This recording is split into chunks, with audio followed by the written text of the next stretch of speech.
अस्मद्गुरुसमारम्भां यतिशेखरमध्यमां लक्ष्मीवल्लभपर्यन्तां वन्दे गुरुपरम्पराम् ஆழ்வார்கள் வாழி அருளிச் செயல் வாழி தாழ்வாதுமில் குறவர்தாம் வாழி ஏழ்வாறுமுய்ய அவர்களுரைத்தவைகள்தாம் வாழி செய்யமறை தன்னுடனே சேர்ந்து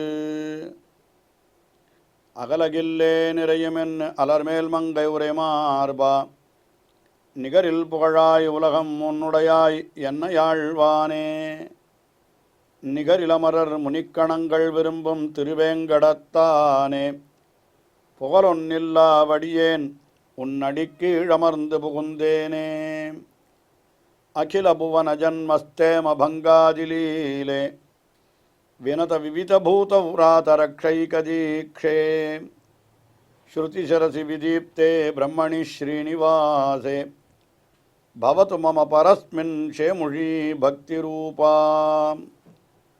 श्रीमान् वेङ्कटनाथार्य कवितार्किककेसरी वेदान्ताचार्यवर्यो मे सन्निधत्तां सदा हृदि ஆச்சாரியரமுதம் என்கிற இந்த நிகழ்ச்சியிலே ஸ்ரீவைஷ்ணவ ஆச்சாரியர்கள் எம்பெருமானை குறித்து சம்ஸ்கிருதத்திலே அருளி செய்துள்ள ஸ்தோத்திரங்கள் அவைகளையெல்லாம் நாம் சுருக்கமாக பார்த்து வருகிறோம்.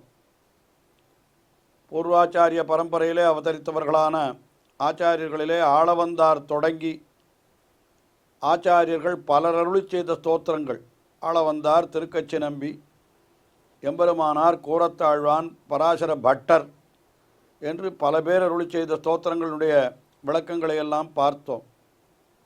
அதற்கு அடுத்தபடியாக இப்பொழுது ஆச்சாரியர் அமுதம் நிகழ்ச்சியினுடைய இரண்டாவது பகுதியிலே வேதாந்த தேசிகன் அருளி செய்த ஸ்தோத்திரங்களை எல்லாம் நாம் அனுபவித்து வருகிறோம். அதிலேயும் அவர் திருவேங்கடமுடையானை குறித்து அருளி செய்த தயாசதகம், அதற்கு பிறகு பொதுவான ஸ்தோத்திரங்கள் சில, தசாவதார ஸ்தோத்திரம், அதே போல் அந்த ஹயக்ரீவ ஸ்தோத்திரம் என்று சில ஸ்தோத்திரங்களை நாம் அனுபவித்தோம். அதற்கு பிறகு திருவரங்கனை குறித்து அருளி செய்யப்பட்ட அபீதி ஸ்தவம், அதற்கு பிறகு காஞ்சிபுரம் வரதராஜ பெருமானை குறித்து அருளி செய்யப்பட்ட வைராகிய பஞ்சகம், வரதராஜ பஞ்சாசத் என்கிற ஸ்தோத்திரங்களையும் அனுபவித்தோம். காஞ்சிபுரத்திலேயே எழுந்தருளியிருக்கின்ற மற்ற திவ்ய தேசங்கள், சில திவ்ய தேசங்களை குறித்து அவர் அருளி செய்த ஸ்தோத்திரங்கள், அதாவது யதோக்தகாரி எம்பெருமானை குறித்து அவர் அருளி செய்த வேகாசேது ஸ்தோத்திரம், அஷ்டபுஜத்திலே எழுந்தருளிருக்கிற எம்பெருமானை குறித்து அவர் அருளி செய்த அஷ்டபுஜாஷ்டகம், வேளுக்கை என்கிற திவ்ய தேசத்திலே எழுந்துள்ளிருக்கிற எம்பெருமானை குறித்து அவர் அருளி செய்த காமாசி காஷ்டகம் என்று பல ஸ்தோத்திரங்களை நாம் அனுபவித்திருக்கிறோம். இப்பொழுது வேதாந்த தேசிகன் அவதரித்த திருத்தலம் எது என்றால் அது திருத்தண்கா என்கிற திவ்ய தேசம். அதாவது இப்பொழுது நாம் பார்த்த யதோத்தகாரி சந்நிதிக்கு அருகிலேயே இருப்பது அஷ்டபுஜம், அஷ்டபுஜத்திற்கு பக்கத்திலே இருப்பது வேளுக்கை, வேளுக்கைக்கும் பக்கத்திலே இருப்பது இந்த திருத்தண்கா என்கிற திவ்ய தேசம். தண் என்றால் குளிர்ந்த, கா என்றால் சோலை. ஆக குளிர்ந்த சோலைகளாலே சூழப்பட்ட இடமாகினாலே அந்த இடத்திற்கு திருத்தண்கா என்று பெயர் ஏற்பட்டிருக்கலாம். தன்மை என்கிறது குளிர்ச்சியை சொல்லுகிறது அல்லவா. இது ஆழ்வார்களாலே மங்களாசாசனம் செய்யப்பட்டது. குறிப்பாக திருமங்கை ஆழ்வார் இந்த திவ்யதேசத்து எம்பெருமானை மிக ஆச்சரியமாக, இந்த திவ்யதேசத்தினுடைய திருநாமம், இந்த திவ்யதேசத்தில் எழுந்தருளிருக்கிற எம்பெருமானுடைய திருநாமம், இந்த திவ்யதேசத்தில் எழுந்தருளிருக்கிற பிராட்டியினுடைய திருநாமம், மூன்றையுமே ஒரே ஒரு அடியிலே காட்டுகிறார் திருமங்கை ஆழ்வார் என்று நாம் சொல்லலாம். மிக அற்புதமாக விளக்கொளியை மரதகத்தை திருத்தண்காவில் என்று திருநெடுந்தாண்டகத்திலே அருளி செய்கிறார். விளக்கொளி என்கிறது அந்த திவ்யதேசத்திலே எழுந்தருளிருக்கிற எம்பெருமானுடைய திருநாமம். மரகதவல்லி தாயார் என்பது அங்கே எழுந்தருளிருக்கிற தாயாருடைய திருநாமம். அந்த திவ்யதேசத்துடைய திருநாமம் திருத்தண்கா என்பது என்று இப்படி அவர் திருநெடுந்தாண்டகத்திலே ஒரு பாசுரத்திலே காட்டுகிற பொழுது விளக்கொளியே மரதகத்தை திருத்தண்காவில் என்று மூன்றையுமே சொல்லியிருக்கிறார் என்று கூட நாம் அனுபவிக்கலாம்.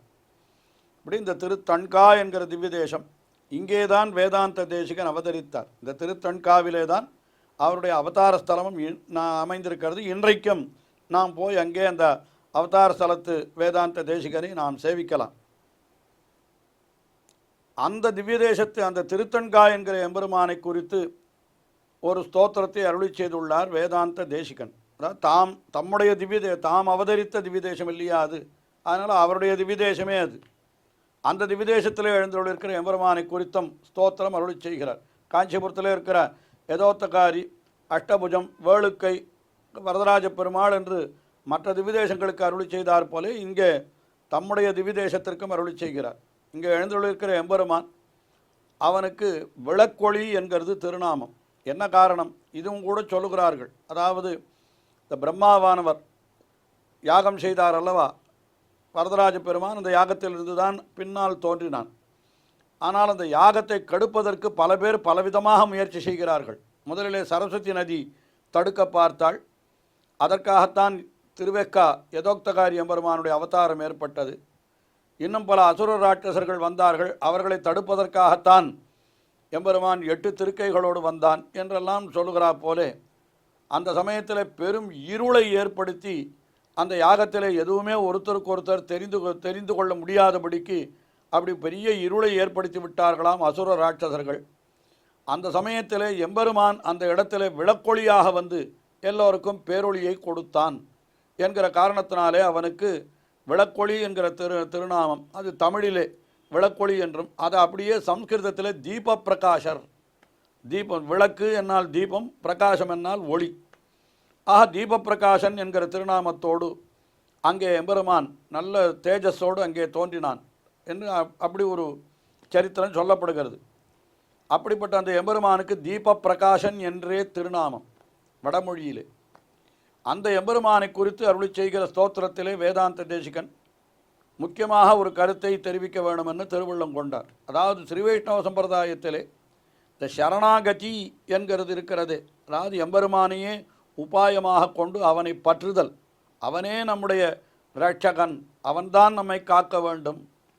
நம்முடைய முயற்சிகளாலே நாம் அவனை அடைய முடியாது, அவன் நம்மை காப்பான். அது கீழேயே கூட ஸ்தோத்திரங்களிலே எல்லாம் சொல்லியிருக்கிறார். தொயி பிரவருத்தைகி மமக்கிம் பிரயாசைகி. நீ முயற்சி செய்து விட்டாயா, நீ எனக்கு அனுகிரகம் செய்வது என்று முற்பட்டு விட்டாயானால் என்னோட பிரயாசத்தில் என்ன பிரயோஜனம்? நான் என்னதுக்கு பிரயாசம் பண்ணணும்? எதற்காக பிரயத்தனம் பண்ணணும்? தொய் அப்பிரவருத்தைகி. ஒருவேளை நீ என்னை கைவிடுவது என்று முயற்சி தீர்மானம் பண்ணிவிட்டால், அதாவது நீ என்னை காப்பது என்பதில் அந்த எத்தனம் பண்ணாமல் இருக்கிறாய் என்று ஆகிவிட்டால் மமக்கிம் பிரயாசை, அப்பொழுதும் நான் எந்த பிரயத்தனம் பண்ணியும் ஒன்றும் பிரயோஜனம் இல்லை என்று இப்படியெல்லாம் கீழே ஸ்தோத்திரங்களிலே அவர் தொய் ரக்ஷதி ரக்ஷகைக்கும் அந்யைகி, தொய் அரக்ஷதி ரக்ஷகைக்கும் அந்யைகி என்று இப்படியெல்லாம் பல ஸ்லோகங்களிலே கருத்தை எல்லாம் தெரிவித்திருக்கிறார். அவன் ஒருவனே ரக்ஷகன், வேறு யாரும் ரக்ஷகர் அல்லர் என்று தெரிவித்திருக்கிறார். அப்படிப்பட்ட ரக்ஷகனை நீயே எனக்கு ரக்ஷகனாயிருந்து என்னை காக்க வேணும் என்று நாம் அவனை பிரார்த்தித்து கொள்ளுதல் இருக்கிறதே, அதற்குத்தான் சரணாகதி என்று பெயர். அந்த சரணாகதியை பற்றின விளக்கத்தை அருளி செய்வதற்காக இந்த ஸ்தோத்திரத்தை அருளி செய்கிறார். அதனால் இந்த ஸ்தோத்திரத்திற்கு அவரே இட்ட திருநாமம் சரணாகதி தீபிகா என்று. அதாவது தீபிகை என்னால் விளக்கு, சரணாகதி தீபிகா என்னால் சரணாகதி என்கிற தத்துவத்தை நன்றாக விளக்கி காட்டுகிற விளக்கு போலே. ஒரு விளக்கு எப்படி ஒரு பொருளை நன்றாக நமக்கு காட்டுகிறதோ இல்லையா, எவ்வளவு அழகாக இருந்தாலும் ஒரு பொருள் வெளிச்சமில்லை என்றால் அந்த பொருளை நம்மால் பார்க்கவே முடியாது. அப்போ அந்த பக்கத்தில் இல்லாத இடத்துல, இருளாக இருக்கிற இடத்துல கையில் ஒரு தீபிகையை வைத்து கொண்டு பார்ப்பது உண்டு. தீபிகை என்கிறது கைவிளக்குன்னு சொல்கிறோமே, அதுதான் டார்ச் என்று ஆங்கிலத்தில் சொல்லுகிறோமே. அதுபோல் ஒரு டார்ச் வேணும் நமக்கு. அப்போ இந்த சரணாகதியை நாம் தெரிந்து கொள்ளணும்னா இந்த தீபிகை இப்பொழுது அருளி செய்கிறாரே இந்த ஸ்தோத்திரம், இதை நாம் நன்றாக அறிந்து கொள்ள வேணும் என்பது போல இந்த ஸ்தோத்திரத்திற்கு திருநாமம் அவரே இட்ட திருநாமம் சரணாகதி தீபிகா என்பது. இந்த தீபிகை இந்த ஸ்தோத்திரத்தில் 59 ஸ்லோகங்கள் அமைந்திருக்கின்றன. மிக அற்புதமான ஸ்தோத்திரம் இது. அதிலே இருக்கிற ஸ்லோகங்களை நாம் ஒவ்வொன்றாக அனுபவிப்போம், சுருக்கமாக அனுபவிப்போம். நமக்கு கிடைக்கக்கூடிய அவகாசத்தில் எவ்வளவு அனுபவிக்க முடியுமோ அவ்வளவு நாம் அனுபவிக்கிறோம் என்று பார்க்கிறோம். அதில் இப்பொழுது முதல் ஸ்லோகத்தை நாம் அனுபவிக்கிறோம். இந்த முதல் ஸ்லோகத்தில் ஒரு முக்கியமான விஷயத்தை சொல்லுகிறார்.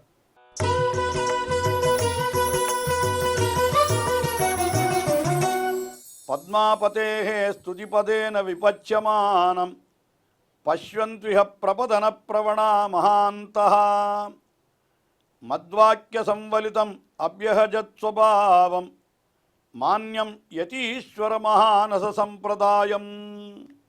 தாம் சொல்லப்போகிற அர்த்தங்கள் எல்லாம் எப்படிப்பட்ட அர்த்தங்கள் என்று இந்த ஸ்லோகத்திலே சொல்லுகிறார். அது எங்கிருந்து வந்தது என்றால் மிகவும் மான்யம், மிகவும் கௌரவிக்கத்தகுந்தது என்று சொல்லுகிறார். ரொம்ப உயர்ந்தது அது. மான்யம் அதாவது மதிக்கத்தகுந்தது என்று கொள்ளுவோம், மதிப்புக்கு உரியதாய் உள்ளது. அது எப்படி தமக்கு கிடைத்தது என்னால் அதை சொல்லுகிறார். யதீஸ்வர மகானச சம்பிரதாயம். யதீஸ்வரர் என்னால் எம்பெருமானார், அவருடைய மகானசம், மகானசம் என்னால் திருமடைப்பள்ளி என்று மிகவும் உயர்ந்த சொற்களாக சொல்லுவதுண்டு. மகானசம் என்கிறதுக்கு நேரடியாக நாம் இக்கால சொற்களை கொண்டு பொருள் சொல்ல வேண்டுமென்றால் சமையலறை என்று தான் சொல்ல வேண்டும். அந்த சமையலறையிலிருந்து வந்த சம்பிரதாயம் என்னுடையது. ஸ்ரீ ராமானுஜருடைய சமையலறை, அதாவது யதீஸ்வரருடைய திருமடைப்பள்ளி, அதிலிருந்து வந்த சம்பிரதாயம். அதனுடைய அர்த்தங்களை நான் தெரிவிக்கிறேன் என்கிறார் இந்த ஸ்லோகத்திலே வேதாந்த தேசிகன். அதுக்கு மேலே அது விளக்குகிறேன் பின்னாலே. அது சொல்லுகிறார், என்ன சொல்லுகிறார் என்னால், இது எதை சொல்லப் போகிறார் என்று சொன்னால் அது சொல்கிறார். இப்பொழுது நான் பத்மாபதே நஸ்துதிபதே, அதாவது பெரிய பிராட்டியாருக்கு நாயகனான எம்பெருமான் பத்மாபதி, அவனுடைய ஸ்துதிபதேனா என்னால் என்ன, அவனை துதிக்கின்ற இந்த ஸ்தோத்திரமாக நான் சொல்லுகிறேன், அதை சொல்லுகிறேன் என்று சொல்லுகிறார். அது அப்படி கலந்திருக்கிறது. ஆனாலும் அது என்னுடைய வார்த்தைகளாலே வருகிறது என்று அதை குறைய நினைக்க வேண்டாம். வேதாந்த தேசிகன் அவையடக்கத்தோடு சொல்லுகிறார். என்னுடைய வார்த்தைகள் என்கிறதுனாலே அதை குறைந்தது என்று நினைக்க வேண்டாம். பின் இது எப்படிப்பட்டது என்னால், நான் சொல்லப்போகிறது சரணாகதியை பற்றி ஆகையினாலே, அந்த சரணாகதி என்கிறது பிரபதன பிரவணாக மகாந்தா, அதாவது சரணாகதியில் ஈடுபட்டவரான பெரியோர்கள் இதை நன்றாக கொண்டாட வேண்டும். ஏனென்றால் நான் சொல்லுவது எத்தை என்று கேட்டால் சரணாகதியை பற்றி. அதை நான் சொல்லுகிறேன் என்பதனாலே குறை ஏற்பட்டிருந்தாலும் சரணாகதி மிக உயர்ந்தது அல்லவா. ஆயினாலே அது தன்னுடைய அஜகத் சுபாவம், அது தன்னுடைய இயற்கையான பெருமையை அது விடவே விடாது. ஏனென்று கேட்டால் இந்த சரணாகதி என்கிற மார்க்கமானது நமக்கு நன்றாக எடுத்து காட்டப்பட்டது யாராலேன்னா எம்பெருமானார் ஸ்ரீ ராமானுஜராலே. அந்த ராமானுஜரிடத்திலிருந்தும் கூட எனக்கு எப்படி வந்ததுன்னு கேட்டால் அவருடைய திருமடைப்பள்ளி சம்பிரதாயம் வழியாக வந்தது என்று தெரிவிக்கிறார். அதில் சுருக்கமாக ஒரு விஷயம் நாம் தெரிந்து கொள்ள வேண்டும். ஸ்ரீ ராமானுஜருடைய திருமடைப்பள்ளி கைங்கரியம் என்று அவர் சொல்லக்கூடிய அது சமையலறையிலிருந்து அவருக்கு வேண்டிய அன்னங்களை சமைத்து போடுவது, நான் அந்த வார்த்தைகளிலே சொல்லக்கூடாது, இருந்தாலும் புரிவதற்காக தெரிவிக்கிறேன். அப்படிப்பட்ட உயர்ந்த கைங்கரியத்தை பண்ணி கொண்டிருந்தவர் கிடாம்பி ஆச்சான் என்கிற ஒரு ஆச்சாரியர். கிடாம்பி ஆச்சான் என்பது அவருடைய திருநாமம். அதாவது சம்ஸ்கிருதத்தில் கட்டாம்பு என்ற நிறைகுடம், நன்றாக தீர்த்தம் இருக்கிற குடம் என்ற அர்த்தம். கட்டாம்பு என்னால் குடம் நிறைய தண்ணீர், அதுதான் கிடாம்பி என்று ஆயிற்று என்று சொல்லுகிறார்கள். அப்படிப்பட்ட அந்த ஆச்சாரியருக்கு கிடாம்பி ஆச்சான் என்று அவர் திருநாமம் இருக்கு. அவருடைய திருநாமம் பிரணதார்த்திஹரர் என்பது அவருடைய திருநாமம். அவருடைய வழியிலே வந்தவர் தான் இந்த வேதாந்த தேசிகனுடைய ஆச்சாரியர். அவர் வேதாந்த தேசிகனுடைய ஆச்சாரியருக்கு கிடாம்பி ராமானுஜாச்சாரியர் என்பது திருநாமம். கிடாம்பி அப்புள்ளார் என்றும் அவரை சொல்லுவார்கள். அந்த அப்புள்ளார் என்பவர் அந்த கிடாம்பி ஆச்சானுடைய வம்சத்திலே வந்தவர், வழி வழியாக வந்தவர். கிடாம்பி ஆச்சான், அதற்கு பிறகு கிடாம்பி ராமானுஜாச்சாரியர், கிடாம்பி ரங்கராஜாச்சாரியர், அதற்கு பிறகு கிடாம்பி ராமானுஜப்புள்ளான் என்கிற அப்புள்ளார் என்று அவர்தான் வேதாந்த தேசிகருக்கு ஆச்சாரியர். அவர் அந்த கிடாம்பி ஆச்சான் என்கிறவர் ஸ்ரீ ராமானுஜருக்கு திருமடைப்பள்ளி கைங்கரியம் பண்ணி கொண்டிருந்தார். அதாவது அவருக்கு வேண்டிய போனகங்களை சமைத்து அவருக்கு கொடுப்பது தான் அவருடைய கைங்கரியம். ஆனால் அந்த கைங்கரியம் பண்ணுகிறவர் பெரிய மகானவர், விஷயம் நிறைய தெரிந்தவர். அவர் ஸ்ரீ ராமானுஜருக்கு எப்படி அந்த திருமடைப்பள்ளி கைங்கரியத்திற்கு வந்தார் என்கிறதே ஒரு தனிக்கதை. நாம் அதை நாளை தினம் நிகழ்ச்சியில் நான் அதை விவரித்து சொல்லுகிறேன். அப்படிப்பட்ட கிடாம்பி ராமானுஜ புள்ளான், அவருடைய மூதாதையர் கிடாம்பி ராமானுஜாச்சாரியர், இந்த கிடாம்பி அப்புள்ளார், இவருடைய மூதாதையர் கிடாம்பி ஆச்சான், அவர் திருமடைப்பள்ளி கைங்கரியம் பண்ணினவர். அவர் வழியாக வந்தபடியினாலே இப்பொழுது நான் சரணாகதியை பற்றி சொல்லப் போகிற இந்த ஸ்தோத்திரத்தில் இருக்கக்கூடிய அர்த்தங்கள் எல்லாம் எனக்கு ஸ்ரீ ராமானுஜருடைய திருமடைப்பள்ளி வழியாக வந்த சம்பிரதாயம் என்கிறதான் யதீஸ்வர மகானச சம்பிரதாயம் என்று இந்த ஸ்லோகத்திலே தெரிவிக்கிறார். அப்படிப்பட்ட சம்பிரதாயம் வழியாக வந்த அர்த்தங்கள் எவை என்பதை மேலே நாம் ஸ்தோத்திரத்தில் அனுபவிக்கத்தான் போகிறோம். தொடர்ந்து அனுபவிப்போம். ஸ்ரீயக்காந்தாய கல்யாண நிதயே நிதயேர்த்தினாம் ஸ்ரீவேங்கட நிவாசாய ஸ்ரீனிவாசாய மங்களம். ஸ்ரீமத் சுந்தர ஜாமாதிர் முனிமானசவாசினே சர்வலோக நிவாசாய ஸ்ரீனிவாசாய மங்களம்.